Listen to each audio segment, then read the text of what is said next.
And good evening, good morning, good night, wherever you may be watching or listening to the Irv Homer Show. Welcome to the Wednesday edition, Wednesday, February the 18th, 2009. My name is Irv Homer, a name that will go down in infamy along with December the 7th, 1941. The day Pearl Harbor was attacked is the day that Irv Homer has been attacking idiocy and stupidity in this country for many, many years, behind the microphone and behind the camera. And once again, let me remind you that this program is uninhibited. The comments that I make are my opinions. I do not advise anybody to follow me.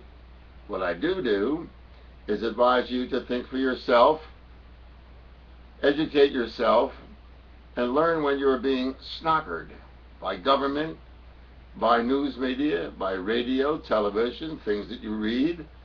Common sense will dictate that someone somewhere along the line must have made a grave error and a mistake to get us in the position that we're in today.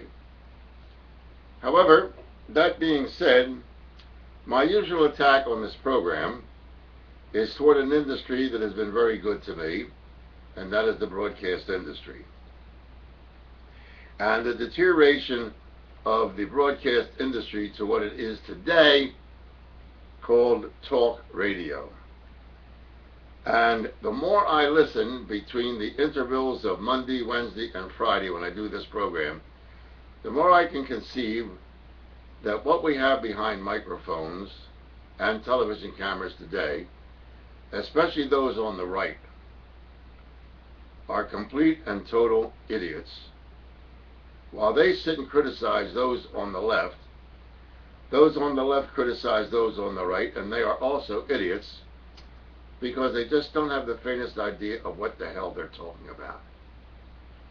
What is more frightening is the fact that Boobus America never challenges to any degree by calling the program directors of these radio stations or television stations and saying, how do you have the nerve to put these people behind a microphone to represent your radio station or your television station?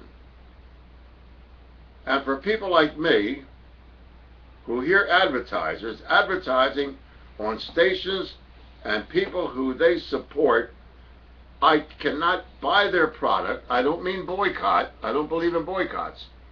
But if the sponsor is that stupid to give their names to the idiots behind the microphone, I don't want their products, and I don't want to do business with them. For example, the latest is Insane Hannity, who has got to be a mental case. He's heard on Philadelphia radio at WPHT 1210 from 12 until 3 on a daily basis, 5 days a week. And he is now claiming that America is now the United Socialist States of America. And I'll bet you 2-to-1 there are a lot of people like you that believe that. I'll bet there's a lot of idiots listening to his program that actually believe we're going towards socialism. Well, let me ask you folks a question, if I may. If we're moving towards socialism, then we can pretty well determine, since the presidents and CEOs of General Motors and Chrysler and Ford and Citicorp and Lehman Brothers and Bear Stearns are all socialists, that all the businessmen in America are now socialists, that everyone in America who believes this idiot, insane Hannity are socialists. Now, do you know of any CEO or business owner that is a socialist or advocates socialism or will permit socialism to take over this country, with these idiots on the right trying to convince you people that we are turning into socialism? I don't get it. I don't get the ignorance and the stupidity of the American people who listen to these slime salesmen of garbage that all of the major corporations that are now looking for a handout suddenly overnight became socialists. Donald Trump, the socialist, wants money. All the states, all the governors, including the Republican governors in the United States, became socialists because they want a government bailout. All the banks are now socialists. The automobile companies are socialists. Well, this is what this idiot Hannity and Limbaugh are trying to convince you of. I doubt very much whether the greedy capitalists in America think they're socialists. I don't know of any doctor, any scientist, any engineer, any construction company suddenly became socialist because of the stimulus package. And yet these morons that not only broadcast on radio and television, but the morons that listen to them and believe them, oh, you're a great American, Mr. Hannity. What kind of idiots are there in this country? What kind of idiots are you if you give these people any credibility? It absolutely boggles my mind. And suddenly, Ron Paul, congressman, who is a libertarian, is suddenly getting recognition from idiots like Dom Giordano on PHT 1210, who believes in capitalism, but teaches at community college so he can get socialist medical coverage for his family because WPHT radio doesn't provide it to him. So in addition to the bull crap that these people throw out over the air, they're total and complete hypocrites. I know what socialism is because I believed in the Socialist Labor Party back in the 50s and in the 60s. And you cannot defeat the concept of socialism if you stood on your head. But socialism has never been tried anywhere in the world. So when you hear these boobuses saying that it failed, why don't someone call them and say, where was it ever tried? I remember I called some idiot in New York on Saturday morning, Mark Simone, whose name is probably Mark Simonitz, but these self-hating Jews that changed their names, asked him where he learned of socialism. Well, I learned it in college. Did you ever interview anyone from the Socialist Labor Party? I learned it in college and that's good enough for me, and he hung up on me. Now, I venture to say that you don't know the difference between socialism, capitalism, or fascism, or communism. And there is a distinct difference between all four of them. But the hate and the fear technique that is being used today on radio absolutely boggles my mind. So think about it. The next time you drive your Ford, your Mercedes, your Jaguar, your Chrysler, you're driving a socialist automobile, according to Insanity Hannity. In Rush, I didn't know I was using Oxycontin, but he lost his hearing from using the damn drug Limbaugh. We have a chat room for you to participate in, and we will answer your questions or read your comments as you take advantage of it.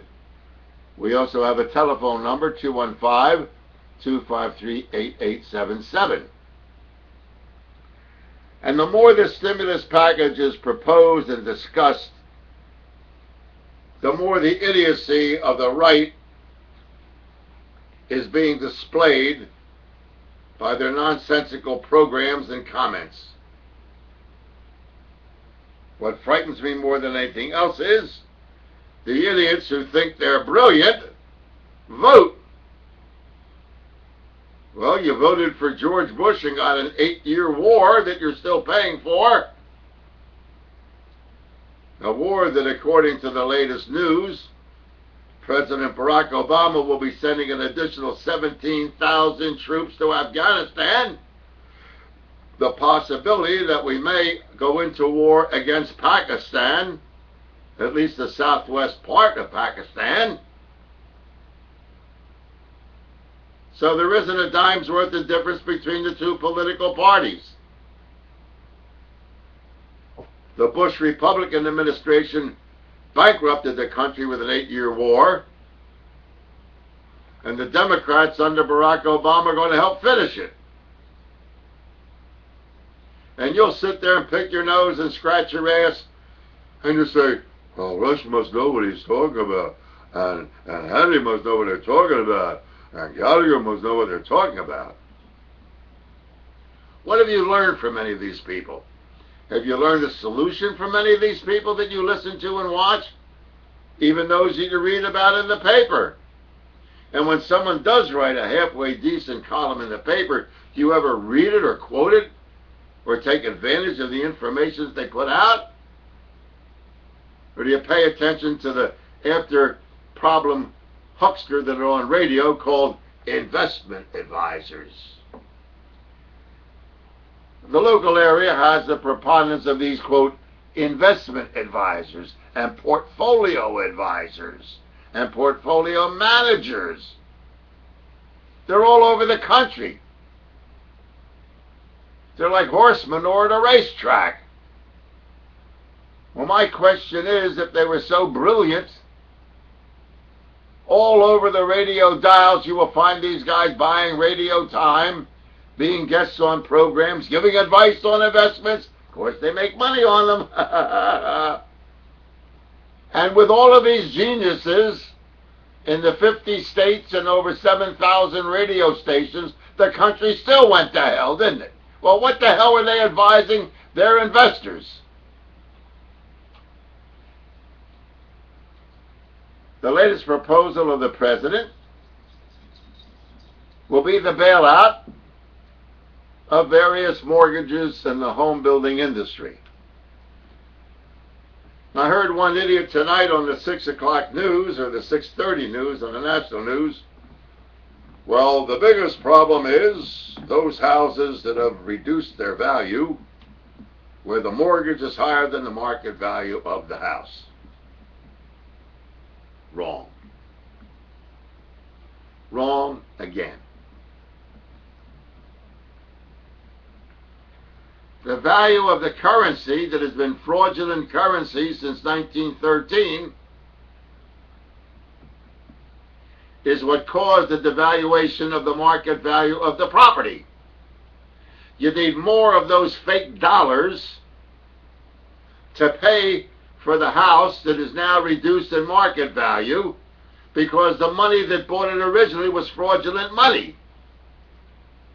And now the market at 7,500 is reflecting the true value of the fraudulent currency that has been in circulation since 1913. It is not a diminution of the stock portfolios. It is not the diminution of the money that is in the stock market. It's in the fact that the dollar isn't worth anything because it was created fraudulently in the first place. So if you buy something with fraudulent currency, the value of that thing is not going to go up or down, but the value of the currency that you use to buy it goes up and down, reflecting on what the final marketplace will be. For those of you who finance automobiles, you've known that from the day you drive the car out of the showroom. You paid $50,000 for an automobile. The minute you drove it out of the showroom, it was only worth about $42,000. Did anybody scream about that? Oh, I got to bail out because my car is now only worth $42,000 and I paid $50,000 when I drove it out of the showroom window. You don't get it, do you? You just don't get it how money works. Now, I suppose a little group that listens to this program over the years, and have listened to me on radio and television, probably have a little smarts when it comes to finances. So if when you buy an automobile, when things were good, and it lost its value the minute you drove it out of the showroom, why do you think your house will be worth more when you bought it than 6 months later? So the very car that's in the driveway of this home depreciated the minute you bought it, but you expect the property at your house, you expect your house to go up. Tell me how you figured that one out.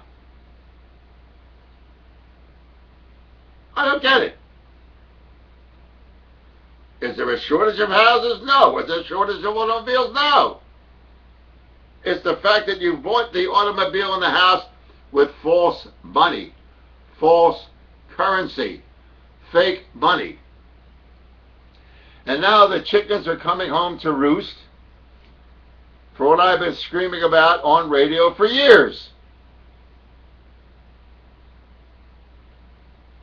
It's unbelievable. It is unbelievable. The ignorance of the American people when it comes to, quote, money and capitalism.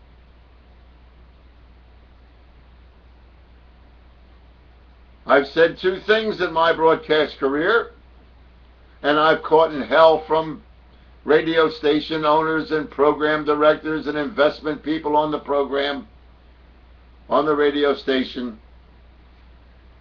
I don't want to own anything that the government can touch. Nothing. Because the government since 1913 has committed financial fraud with counterfeit money. And what I've said, instead of being jealous of the rich, is to learn how the rich and wealthy do business. They control things. They don't own anything. You can't touch a wealthy person's wealth because it's beyond the reach of governments around the world. But there are legal mechanisms in which you can set up the little bit of money that you have and the little bit of money that you earn, in which you control your assets, but you don't own them. You can use them as equity. You can use them as collateral. Why would you want to own anything that is vulnerable to confiscation by a government when you can control it, have the advantages of it, perfectly legally, and they can't touch it? Great idea, isn't it? Well, I've been advocating that for over 40 years on radio. So what do you have? You have Nitwit Hannity telling you that all of a sudden, all of the capitalists in America are now socialists. And the poor peasant, he's a capitalist. Idiots like Giordano, idiots like Med, idiots like me, we're capitalists. Well, they make sure they get all the social benefits from government, or their wives work for government and receive socialist benefits. As I said, I don't know which I'm more disturbed at, ignorance or hypocrisy. This stimulus package cannot work, period. It cannot work because it is false currency. Anywhere in the stimulus package, and I'm not blaming Democrats or liberals. I don't want to get into that bullshit because that's all it is, crap. The way to create jobs in America, you can agree with me or disagree with me, is to bring industry back to the United States.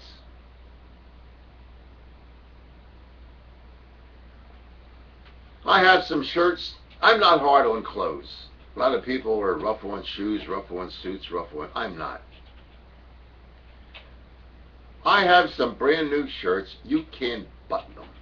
I don't know what the hell they did with the buttons, but you can't button the damn things. So I put on a shirt today when I went to work that was about 15 years old. It buttoned real good. No trouble buttoning it, no trouble buttoning the neck, no trouble buttoning the sleeves. Made in the USA. Where at that time they knew how to make buttonholes that a button would go into. But the stupid new shirts that I have were made by some buttonhole maker in Bangladesh that probably doesn't know how to make a buttonhole where the button can go into. Unless we make a concerted drive with all the free market crap that you hear, with all the tariff laws that you hear about, unless we bring industry back into America in the private sector with a minimum of government interference that will create jobs in clothing manufacturing, in the shoe industry, in the toaster industry, in the television industry, where we have productive jobs in America, in the factories and the plants in this country. All you have is created jobs, false jobs, with false currency. And as they've said many, many times, the road to hell is paved with good intentions. And this road to hell, called the stimulus package and the bailout, is done with good intentions, but it's going to go to hell. Period. I blame both the Republicans and the Democrats and the stupid American people, the growth generation that Tom Brokaw refers to, those people of my age and maybe a little younger, who allowed this to happen because of the ignorance. People don't know who their senators are, they don't know who their congressmen are, they don't know who their state representatives are. But as long as it don't affect you, who cares?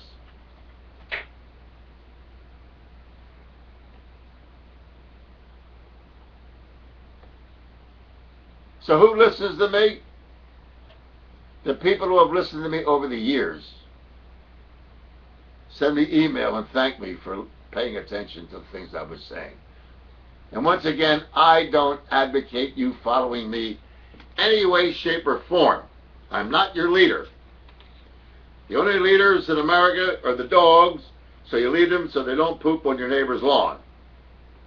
If you're going to be a free American, be free between your ears. Be free to think. Be free to act. Make mistakes.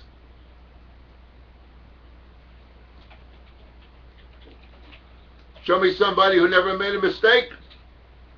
I'll show you somebody who never did anything in his life. Show me somebody who made a mistake and lifted himself up and profited from the mistake. I'll hire that guy to work for me. So number one, we have to create a valuable money, debt-free, printed and owned by we, the American people, according to the Constitution of the United States, where the Founding Fathers said, you don't have a bank owned by private individuals. What did we do? We turned it over to a private banking system. It says right in Section 8, Paragraph 5, rather, of Section 8 of the Constitution, the Congress shall coin and regulate currency, not the Federal Reserve Bank. What's the interest you're paying on that money?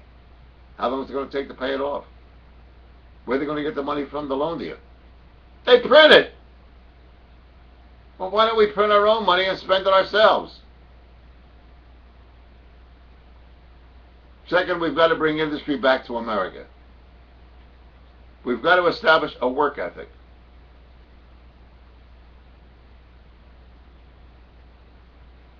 The harder you work, the luckier you should be. There should be no such thing in America as the working poor.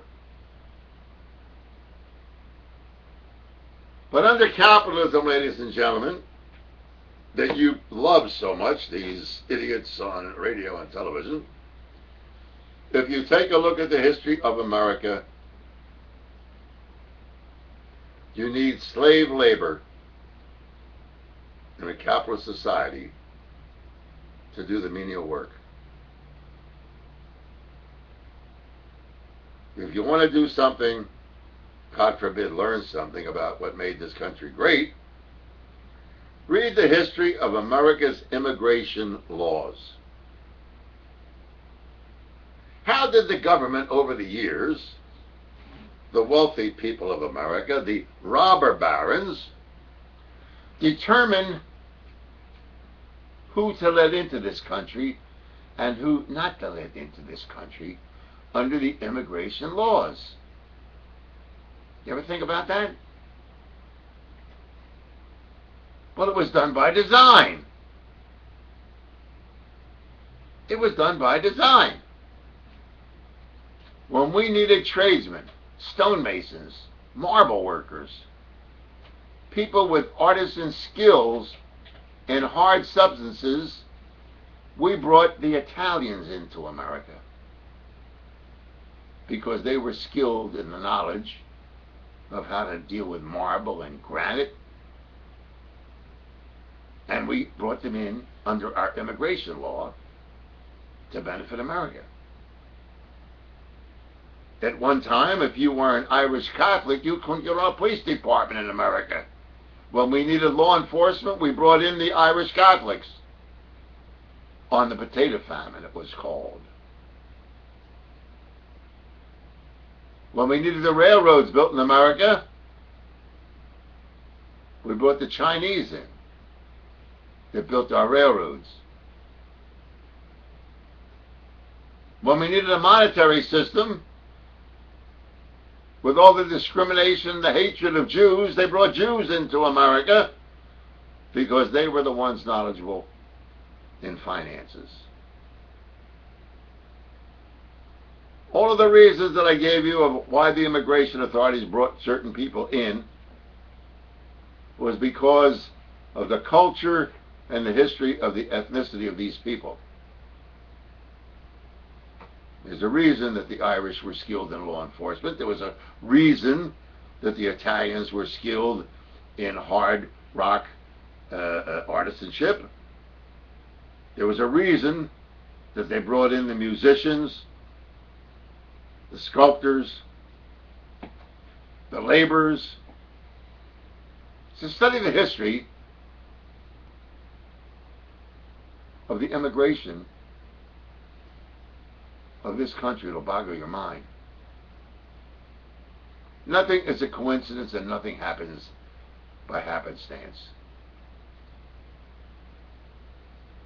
And the reason, if you go back and study a little bit, which I don't think you're going to do, and I know no one in radio or television has dedicated their life in gaining knowledge that I have, because that became an addiction with me. I just wanted to know more and more and more and more and more and more and more and more. Under many studies that were conducted by a woman by the name of Margaret Sanger, who was the mother of eugenics in America and the world, with the cooperation of the Rockefeller Foundation, set on a plan along with the international banking community, including the Vatican Bank. So I don't want you to think it was just Jews. But the international banking community is made up Catholics, Jews, Muslims, Protestants, anybody. They're wealthy people. You won't even read about them in the paper. But the information is there if you want to learn about it. And so what they decided, there were certain countries on planet Earth that were running away with their economies and increasing and improving their lifestyles, where the worker is going to get too independent if he gets too much money and he gets too rich.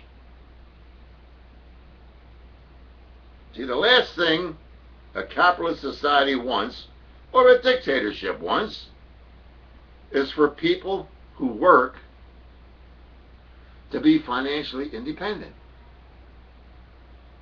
Because when the working man has a couple bucks, he'll tell the boss to go to hell.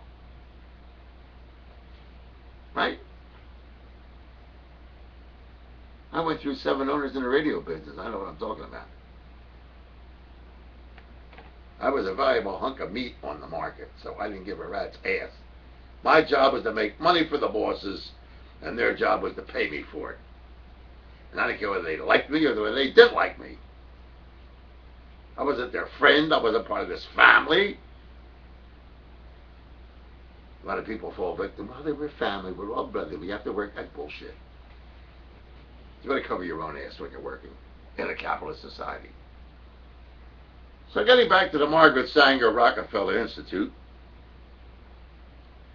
they figured we better raise the standard of living all around the world in the dictatorships, with the rich sheiks, with the earls, with the barons, with the mullahs, with the hullahs, so that we can just keep that carrot in front of the working man, and just about the time he's ready to grab it, we'll move it a little bit further away.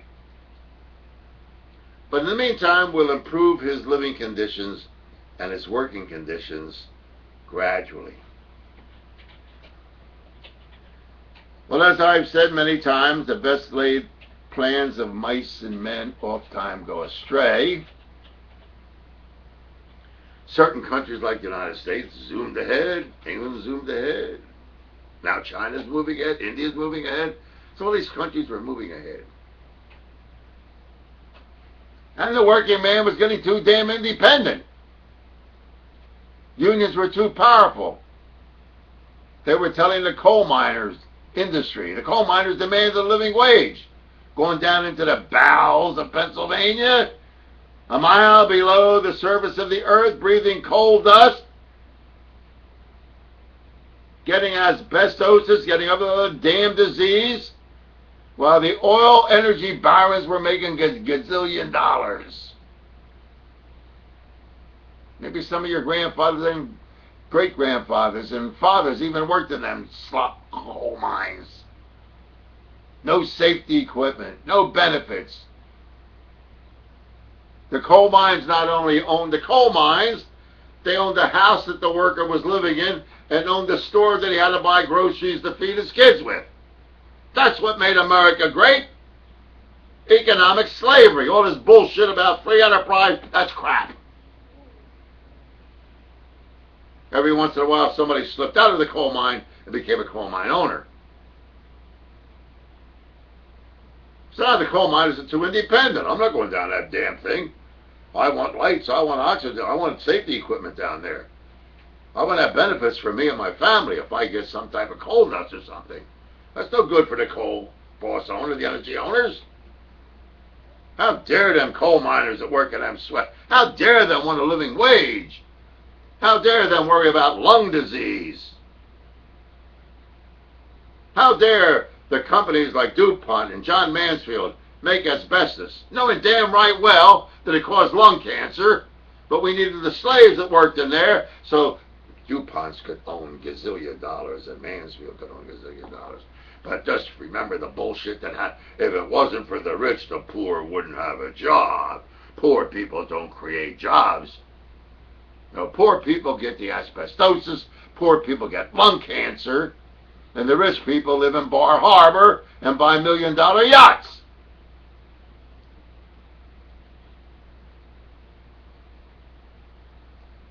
So now what has happened? Standard of living is starting to rise.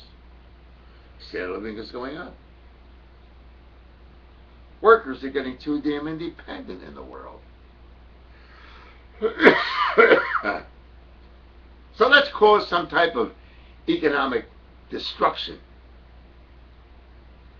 where instead of asking for more money for the work that you do, you'll be willing to take a 10% cut, a 15% cut, a diminution in your benefits just to be able to reach for that carrot that's being waved in front of your face, hoping that eventually you'll reach it. And when you get the carrot, you have idiots like, that's socialism. How dare the automobile workers demand a living wage? Sometimes they get beyond sensibility, negotiate it down to where both sides make a profit. I have no problem with that.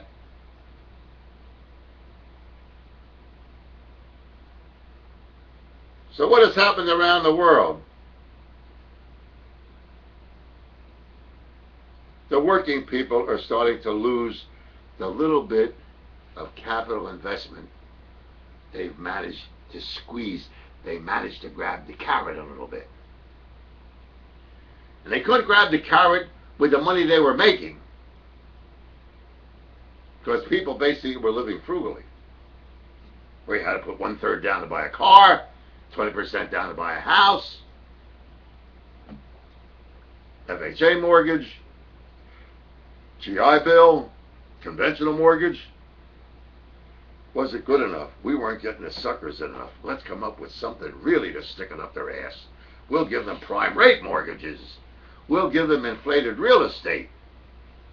We'll get them bastard working people. And we'll teach them a lesson. We'll give them recessions and depressions and a devaluation of currency. They'll be pleading to get a job. Anything. I've got a file in my briefcase. When I was working at DB, nuclear scientists wanted to get a job in radio because they couldn't get a job. How about some of the resumes that are out there in the marketplace today? 2 and 3 and 4 college degrees can't get a job. You know why? Because you grabbed the carrot. That ain't good enough for the rich and powerful in the world. Ain't good enough. And so all the working people of the world today are trying to figure out, what's my next move? And the very government agencies, whether it be America, England, France, China, India, has gone back to having slave labor again.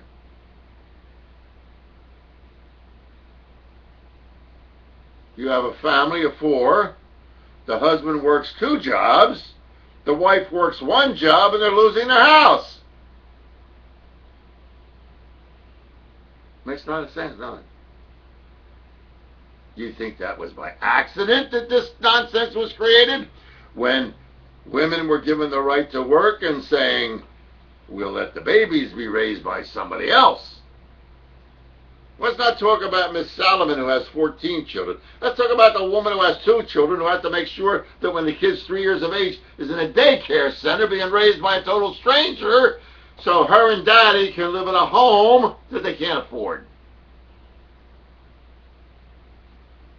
And you fell into that trap. You fell into that trap.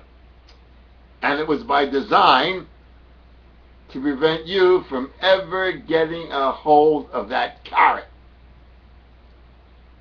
And now you're willing to settle for a baked bean or a string bean as long as you have some type of income coming in. So now you get the stimulus package, which is 1,100 pages. I'm about the 3rd page right now, in which you're back to economic slavery again.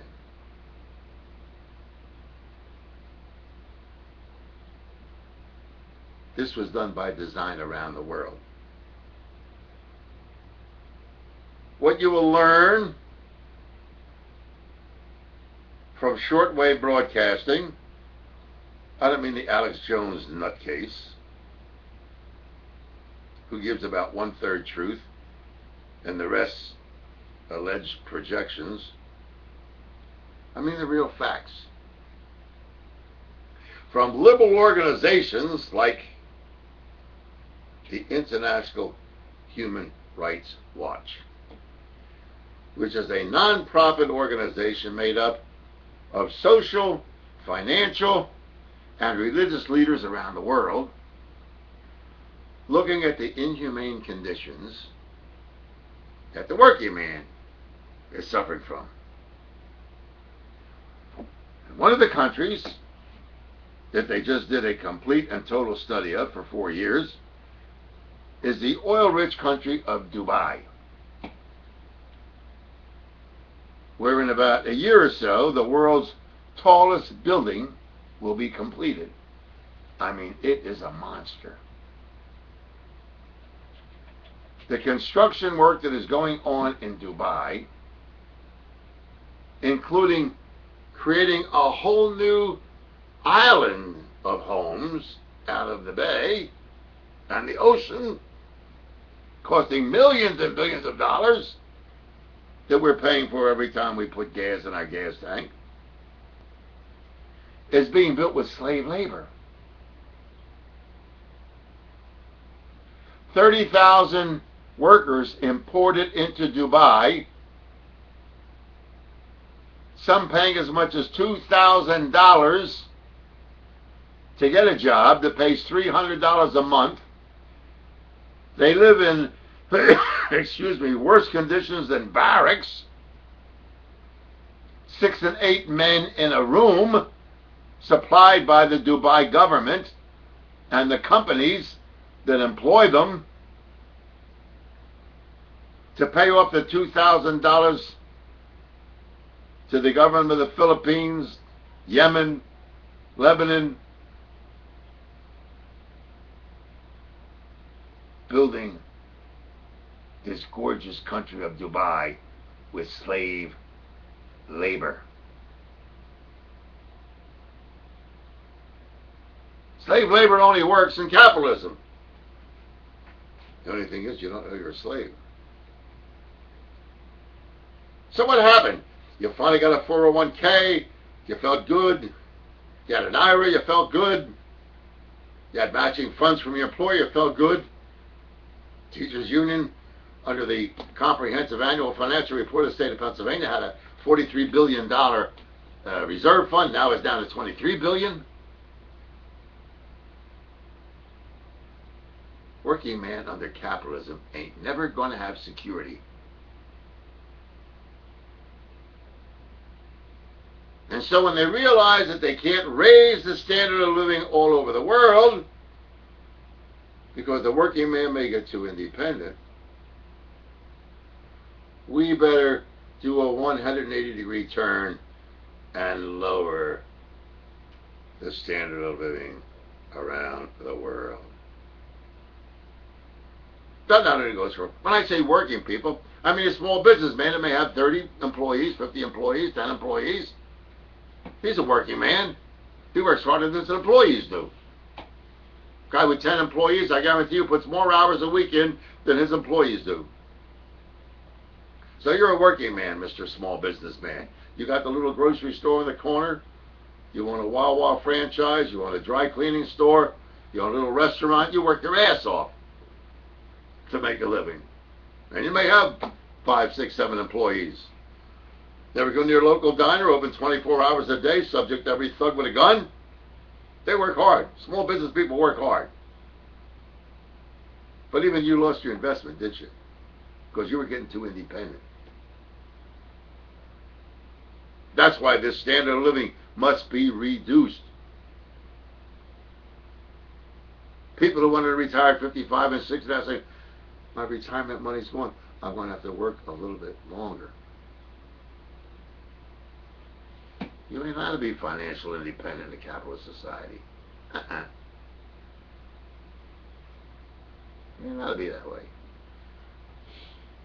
And so after the system decided, well, we can't raise their standard of living by cash and demanding 1/3 down for a car, 20% down for a house, we'll create a thing called credit. And knowing the greediness of people, they'll go crazy with credit cards. So first they started with a little credit, $1,000 credit, $2,000. Now $50,000 lines of credit.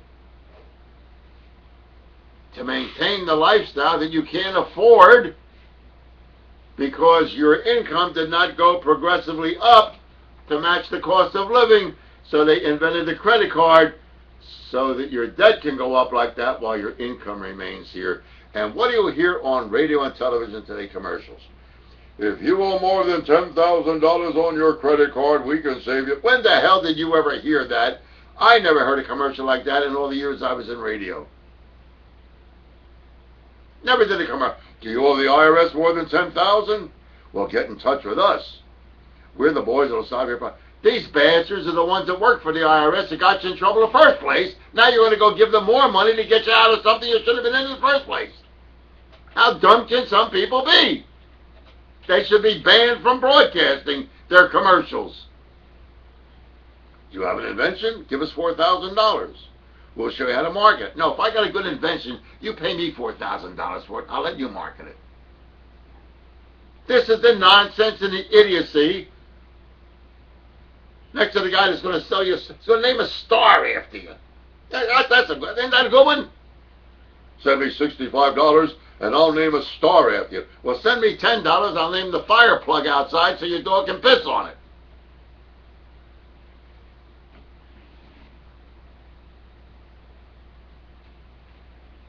And that's my comments for tonight. My name is Irv Homer. We're broadcasting from irvhomer.com. My website is www.irvhomer.com. You can email me if you care to at evilirv@irvhomer.com. And once again, RGH Computer Services for all your computer problems. Puts this whole package together for me every Monday, Wednesday, and Friday night. You can contact them if you have a computer problem at 215-322-8685. 215-322-8685. And they know how to fix computers. They know how to solve computer problems. And once again, let me remind you that the Ron Tech Show is on Tuesday nights at 8 p.m. right here on the same Irv Homer Network. You click on the Ron Tech Show on irvhomer.com Tuesday night at 8 o'clock and have all your computer problems answered. We'll go to our chat room now.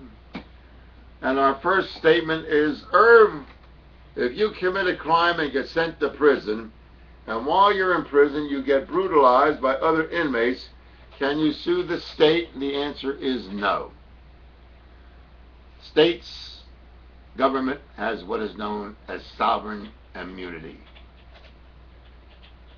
You cannot sue the state if you get beat up in prison. Sovereign immunity. It's extremely difficult to sue the government.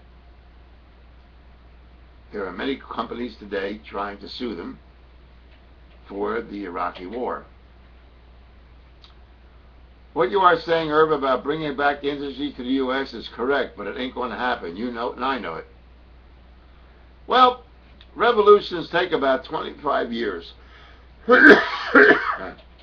And it took about 25 years, my dear friend, for the truth that I put out over the air 25 years ago coming true today. So although it may not happen next week, tomorrow, day after tomorrow, 5 years from now, maybe my grandchildren will be the benefactors of some congressman or some senator being smart enough to recognize that to create jobs, you've got to bring back industry to the United States. No phone call? No, they hung up. Well, good. 215-253-8877 is the telephone number. We'll call back.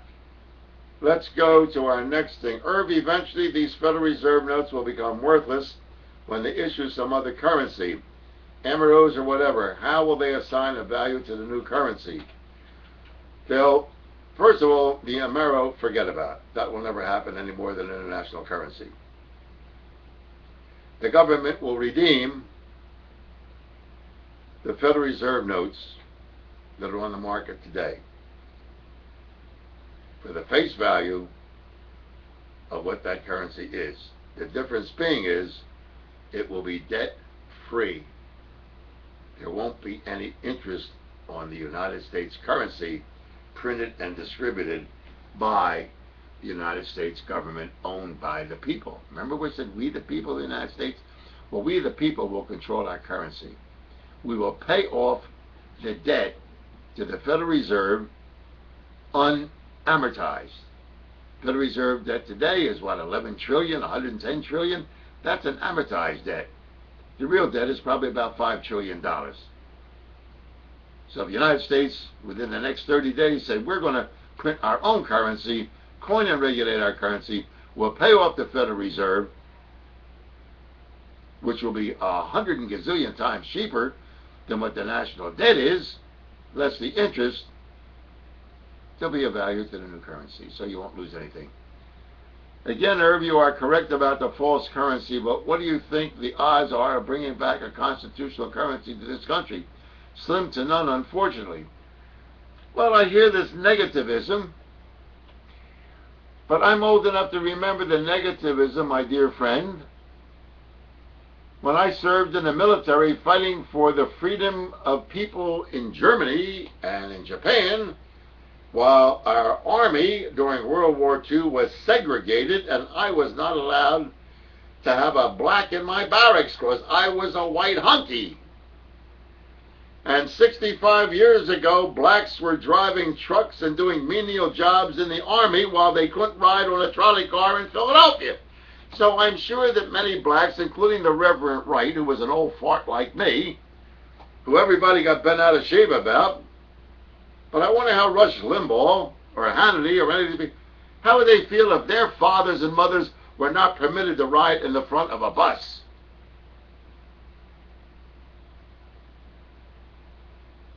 People such as myself, and I'm not equating myself to a slave, but growing up 84 years ago in America, damn Jew in my neighborhood was one word.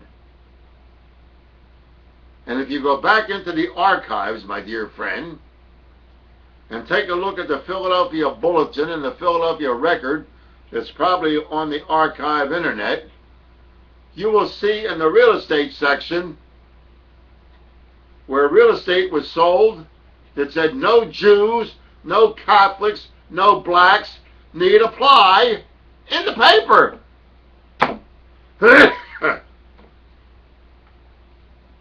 So you don't become defeated and say it ain't never going to happen.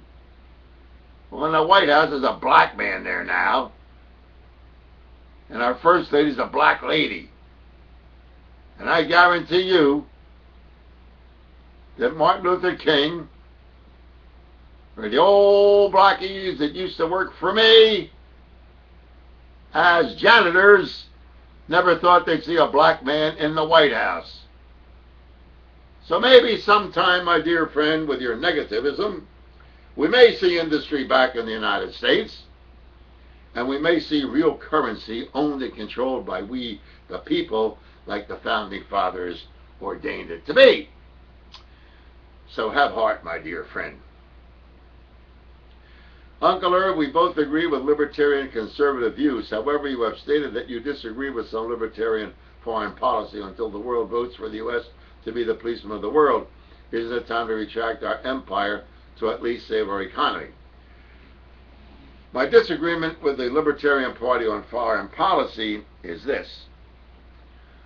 We import 60% of the natural resources of the world to maintain our lifestyle.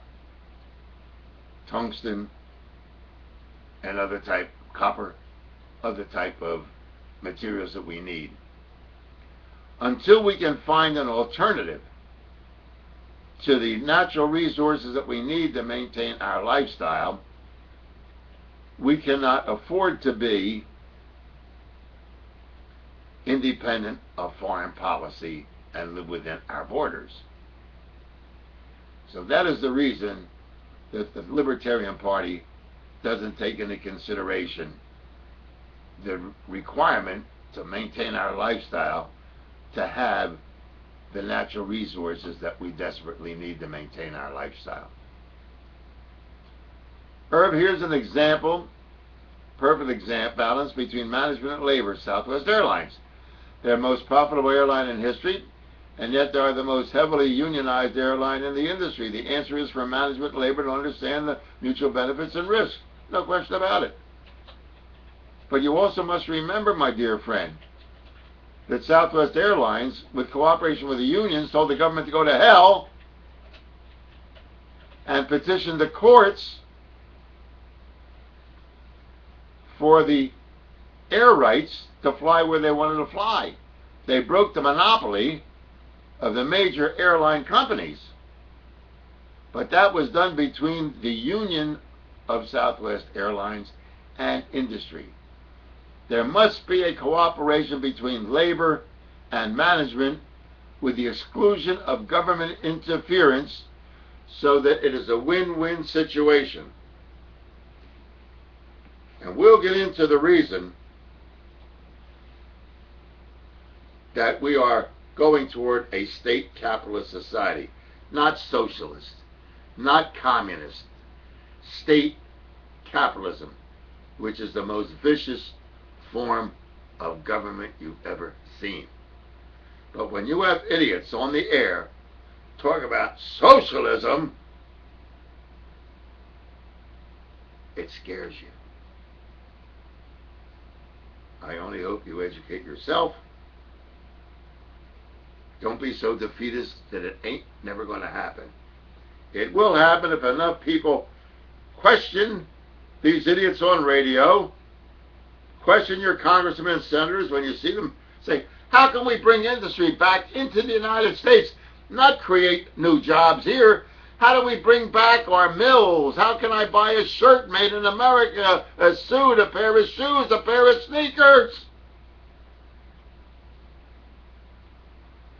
Irv, do you still speak with Chuck Stone? I remember you giving him that school bus on Inside Story years ago when he left his dean.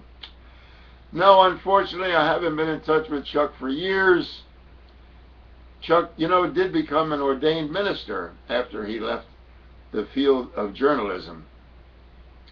But as a promise to you, I will contact Chuck in North Carolina and tell him that you asked for him. I'm sure he'll be thrilled to know that he's still remembered. I'm Irv Homer. Thanks so much for listening, participating. Remember, you can email me at evilirv@irvhomer.com. My website is www.irvhomer.com. And for all your computer problems, you call RGH Computer Services at 215-253-8877. 215-253-8877. All I ask you to do is think, question, evaluate, and dare to be different. I'm Irv Homer, who I am.